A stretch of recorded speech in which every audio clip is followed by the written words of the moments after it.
How's it going today, ladies and gentlemen? Welcome back to the channel. Thanks for stopping by and checking out this video. Today we are going to be talking about survival kits. A lot of videos going out there here and there about 24-hour kits, bug out bags, vehicle kits, things like that, but I'm going to kind of follow the trend now. We're going to be doing a video on kind of what I do for my vehicles, just like small little 24-hour kits that I tend to kind of develop for each vehicle. So if this is something you're interested in, don't go away.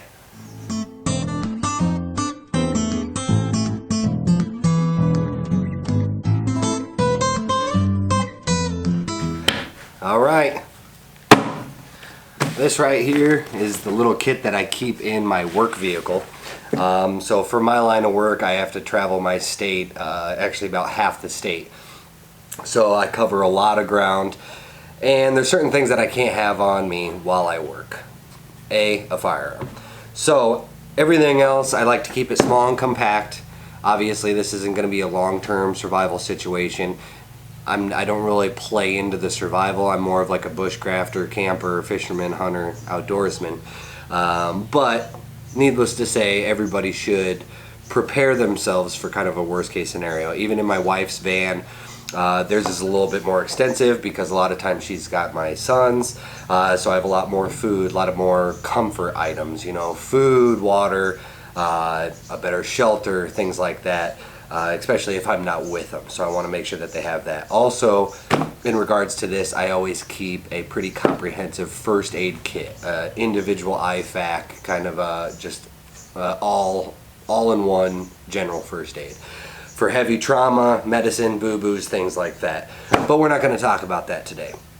Today we're just going to talk about my small little survival kit, vehicle survival kit. I can't remember what this bag, I think it's like a deployment bag, but you know, it's kind of a small thing.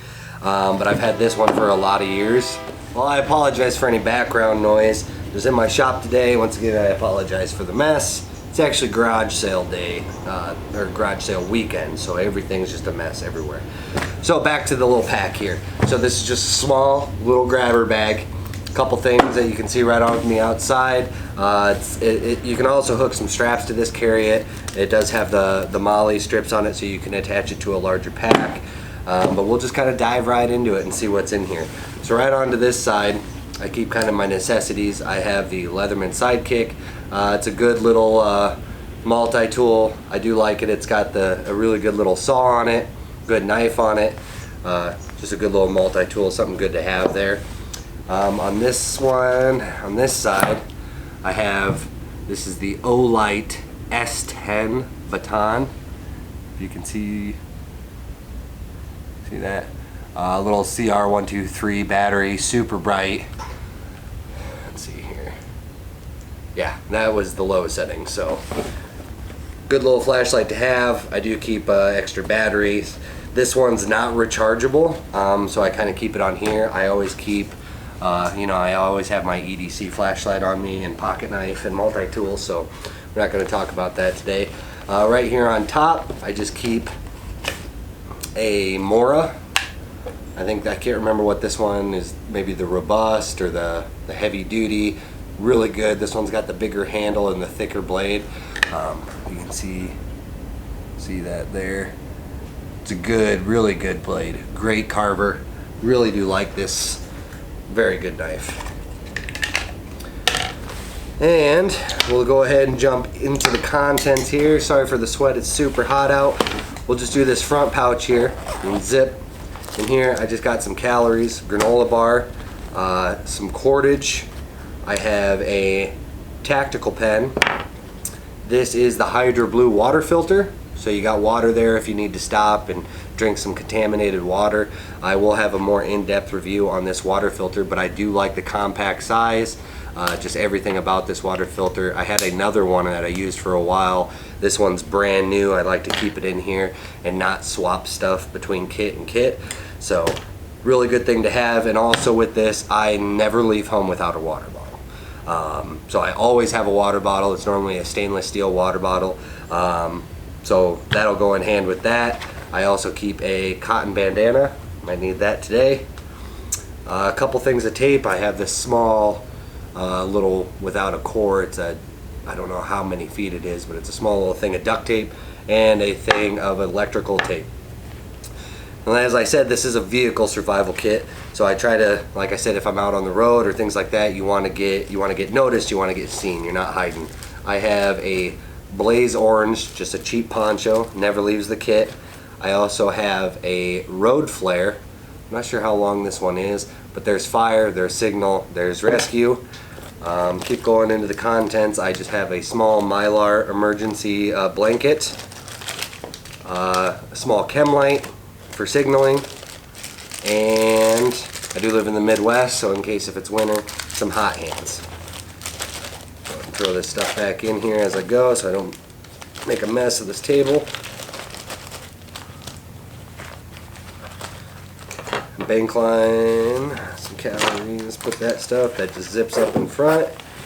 We'll go to these side pouches. This side pouch here, yeah, so this is kind of navigation and fire, just a cheap compass, just a backup folder. This is one of those magnesium fire starters with the fire steel on it. A little quick tinder. This is the Lifeline one, little fire starter. I got 2 of these little tea candles. Good old-fashioned Bic lighter.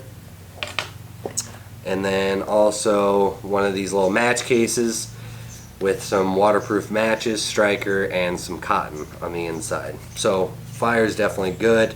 And then also just some dental floss. Never know. I'll throw this stuff back in here.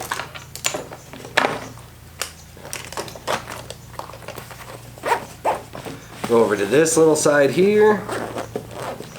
And this is more medical, I think. Yeah, as I said, I always keep a pretty heavy-duty first aid kit in every vehicle with the trauma kit, things like that. So in here, this is just kind of a general boo-boo kit. It's got some directions, bandages, suture. It's got a whistle in here.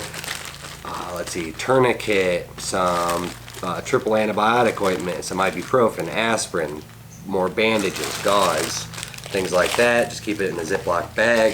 If you need to, you can take the stuff out, put water in there, use that survival straw. And then this little pouch here, this is, so you have a signal mirror and a whistle and another magnesium bar for fire starting.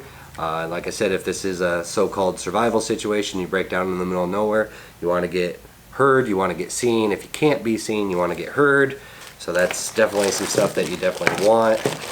Along with the flare, should be set on that.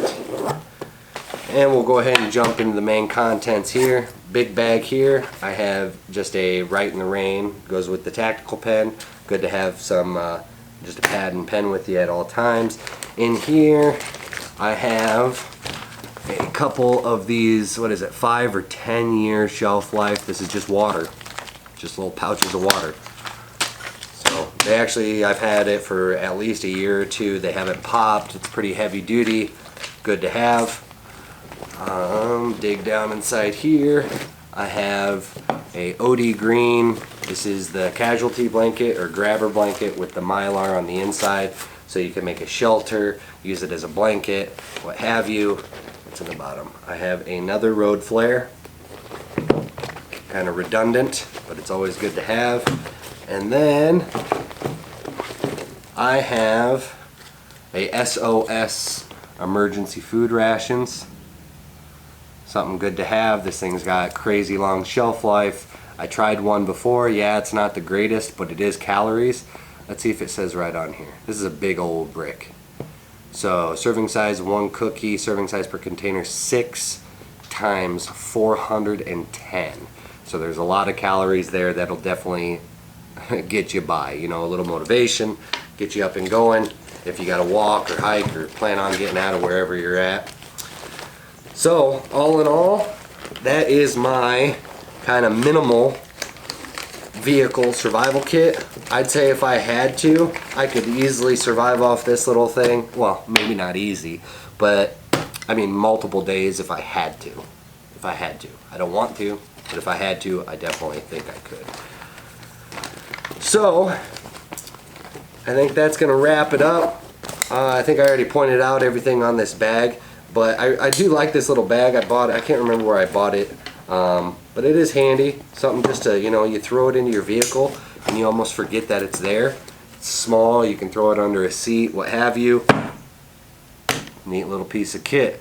So I definitely recommend pretty much anybody and everybody should do something along these lines. It may not need to be as extensive and things like that, but if you spend any amount of time in a vehicle, you should have something like this. If you got to drive so far away from town, so far away from gas stations, if you're kind of out in the boondocks and stuff, you don't want to break down. Along with this, I mean, I won't go into what I do for a living, but my work vehicle is loaded with tools, so if I need to, I can always do repairs and things like that on the road if I have to. My wife's vehicle and my personal vehicle, I keep small little tool bags, emergency tool kits. In the truck, I have, you know, a truck kit, you know, and in there I also have, you know, a folding shovel, a folding saw, things like that. That's kind of the vehicle that I take camping and things like that. So I think that's going to close it up. I think I rambled on quite a bit long enough for this video, so I want to thank you for sticking around and watching this.